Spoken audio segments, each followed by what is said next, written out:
ब्रह्ममुरारिसुरार्चितलिङ्गं निर्मलभासितशोभितलिङ्गम्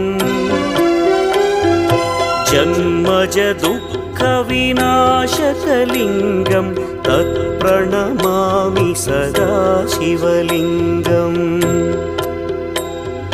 देवमुनिप्रवरार्चितलिङ्गं कामदहन करुणाकरलिङ्गम्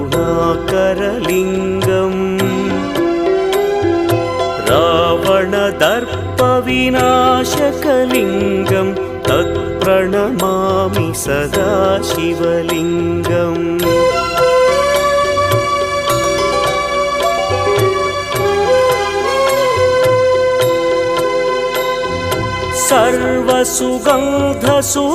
सर्वसुगन्धसुलेपितलिङ्गं